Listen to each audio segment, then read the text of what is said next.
kawasan orang-orang Tionghoa berkumpul menjadi satu perkampungan. Nah, sebelum itu, bagaimana sih orang-orang Tionghoa ini bisa muncul ya, orang-orang Cina Indonesia ini?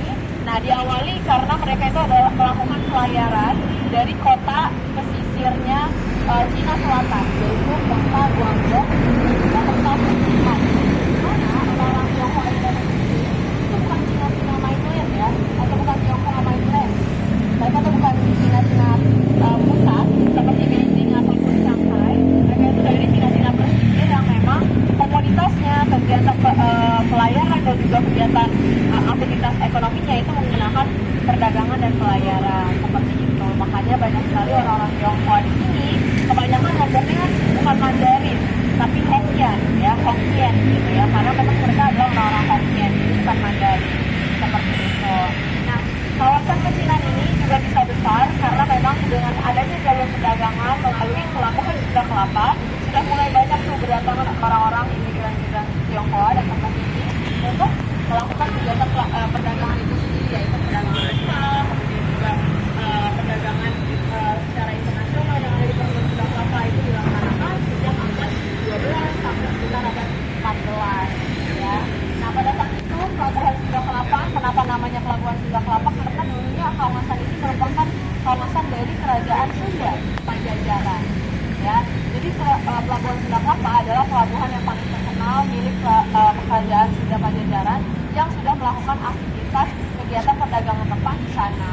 Nah, sampai pada akhirnya yang berhasil merebut pelabuhan Sunda Kelapa itu adalah Batavia atau orang-orang Belanda. Ya, jadi orang-orang Belanda ini menaklukkan pelabuhan Sunda Kelapa yang dulunya berubah nama menjadi Jayakarta. Itu di abad 17, tahun 1619 mereka datang ke sini dengan sebuah company besar yaitu dengan nama VOC. Ya, VOC-nya adalah Viennese East India Company, di mana perusahaan ini berusaha memonopoli perdagangan rempah melalui pelabuhan Sunda Kelapa. Kenapa pilih pelabuhan Sunda Kelapa? Karena pelabuhan Sunda Kelapa adalah pelabuhan utama dalam kegiatan perdagangan di seluruh Nusantara. Tempatnya sangat strategis dekat Selat Sunda dan menuju ke Selat Malaka, Malaysia, yang juga merupakan salah satu tempat pelabuhan internasional yang ada di Malaysia. Seperti itu. Nah, bagaimana Tionghoa itu tumbuh di Indonesia? Itu diawali dengan jalur pelayaran, kemudian mereka juga menetap dan berdagang di sini.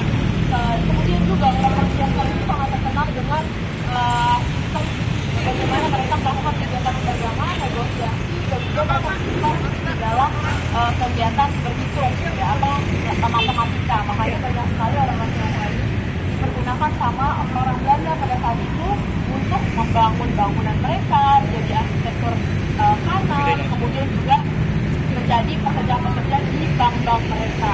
Makanya kenapa komunitas Tionghoa begitu besar, teman-teman eksistensinya bisa tetap berada di sini. Seperti itu. Nah, secara struktural area dari kawasan Pulau Pasaran ini atau kawasan Tionghoa Indonesia ini sebenarnya yaitu posisi di luar dari tembok kota Batavia. Jadi Batavia itu adalah kota kecil, hanya kota kecil yang dikelilingi sama tembok kota. Kenapa dikelilingi sama tembok kota? Karena yang dikelola di sini adalah pelabuhannya. Sebagai kegiatan perekonomian yang dilakukan sama pelabuhan itu yaitu pelabuhannya. Kemudian etnis lain seperti orang India, orang Arab, orang Cina yang udah datang ke sini melalui pelabuhan itu geraknya dibatasi sama Belanda sehingga mereka harus tinggal di luar tembok kota. Karena di dalam tembok kota peraturan harus mengikuti Belanda seperti itu. Jadi makanya dibentuklah kampung Cina, kemudian ada juga kampung Arab, kampung Persian, kampung lainnya, kampung Jawa, kampung Bugis, kampung Melayu. Itu adalah amalan-amalannya Belanda terkait bagaimana mereka mengatur sistem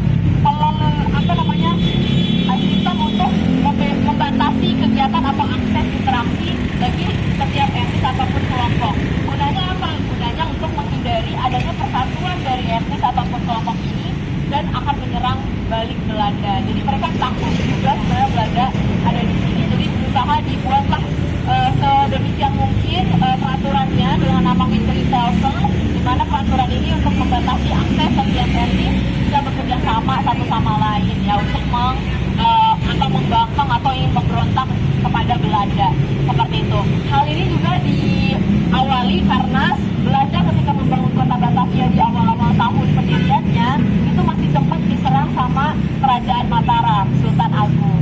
Itu di tahun 1628, 1629. Nah pada saat itu akhirnya dibuatlah tembok kota dan diaturlah semua etnis dan semua kelompok-kelompok tertentu yang jumlahnya sangat besar dipastikan harus tinggal bersama kelompoknya masing-masing, termasuk kawasan Pecinan Glodok ini. Dan kenapa juga kawasan Pecinan Glodok ini sangat dekat dengan Batavia? Karena keuntungan bagi Belanda sendiri terhadap orang-orang Tionghoa yang sangat bermanfaat buat mereka dalam membangun kota Batavia dan juga melakukan bisnis mereka di dalam kota Batavia seperti itu. Ya, seperti namanya kawasan Glodok Pancoran. Pancoran ini diawali karena di sini juga terkenal dengan sumber air, teman-teman. Kenapa sumber air? Karena Belanda itu di Batavia karena dekat sama laut, jadi kekurangan air bersih. Nah, ketika mereka kekurangan air bersih, mereka harus tarik airnya itu dari sumbernya di Natal sama dari kanal. Nah, kanalnya ini sepanjang jalan Gajah Mada Hayam Buruk sampai Harmoni. Nah, di jalan itulah mereka mengambil air sampai masuk ke kota Batavia menggunakan pipa-pipa besar. Nah, pipa-pipa ini semacam pipa terakota yang dibentuk untuk menyaring air sampai airnya sampai bersih menuju ke dalam kota Batavia. Makanya timbullah kata gelodok ini, teman-teman, karena gelodok ini adalah sebenarnya suara dari kucuran air dan juga suara dari pipa-pipa tersebut yang suara itu gerojok gitu. Nah, air ini yang lewat menuju ke Batavia ini yang terdengar di area ini, yang makanya disebutnya dengan nama gelodok. Jadi orang-orang lama-lama nyebutnya gelodok karena dari sumber air tersebut. Nah, pipanya tuh seperti apa sih? Nanti saya kasih gambarnya. Jadi ada pipanya.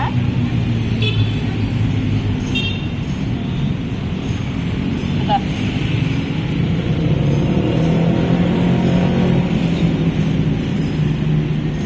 Nah, ini dia pipanya tuh seperti ini. Ini masih ditemukan ketika pembentukan MRT Jakarta ya, untuk tunnel MRT Jakarta ini masih ditemukan di sebelah sini, teman-teman. Ini kan ada proyek MRT ya, atau subway-nya Jakarta. Nah, ditemukanlah ini di dalam tanah, karena ini yang memang digunakan dulu sama Belanda untuk memfilter air dari kanal menuju ke kota Batavia, seperti itu. Jadi dulu itu udah modern banget Belanda ya untuk mengurus irigasi ataupun area sanitasinya kawasan kota Batavia. Bahkan mereka membuat ini ya sebagai alat untuk menjernihkan air sampai masuk ke area kota Batavia karena kekurangan air. Nah, makanya sumber kata gelodok itu berasal dari suara pipa itu. Jadi gelodok, lama-lama jadi gelodok seperti itu. Makanya sekarang kita kenal dengan nama kawasan Glodok Pancoran. Tapi sini ada pertanyaan dulu? Belum ada ya? Itu tadi ditemukannya kan pas mau pembangunan MRT ya? Iya. Berarti ini dulu pas di Belanda tuh nggak ada jejak ada apa gitu? Iya, betul. Pertanyaan kakaknya itu bertanya karena bagi sekarang ini sudah tidak berhubung apa-apa, tidak ada bekasnya gitu ya. Kenapa? Karena ini sudah tidak difungsikan sejak abad 19 awal 1800. Kenapa? Karena di akhir-akhir 1800, di akhir-akhir 1700 ya, menuju 1800, si pipa ini tuh udah tercemar juga di area kawasan kanalnya. Karena kanalnya pun sama orang yang di luar kawasan kota Batavia itu juga menggunakan airnya sebagai tempat cuci, tempat toilet juga. Jadi seperti ini nih ya. Saya kasih gambarannya apa yang mereka lakukan di kanalnya. Jadi mereka juga memakai air kanalnya sehingga akhirnya lama-lama ya udah jadi masuk udah nggak bisa terfilter lagi. Dan akhirnya di kawasan kota Tujuh, kota Tuapun atau di Batavia itu juga sama-sama kotor yang menyebabkan akhirnya Batavia itu sempat menjadi kota mati dan dipindahkan ke Jakarta Pusat. Kalau teman-teman lihat ada lapangan banteng, bangunan di sekitar lapangan banteng, kemudian ada Monas. Nah, itu adalah konstruksi pembangunan kota baru, pemerintahan baru setelah dari Batavia menuju ke Jakarta Pusat karena mencari sumber air yang lebih baik dan juga kondisinya kota ini tuh sudah dipenuhi sama penyakit. Waktu itu malaria dan juga kolera. Makanya kenapa kawasan Jakarta Pusat juga sama, banyak sekali bangunan-bangunan yang dibangun setelah dari Batavia. Oke, apakah terjawab? Ya. Baik. Oke, ada pertanyaan. Terima kasih. Belum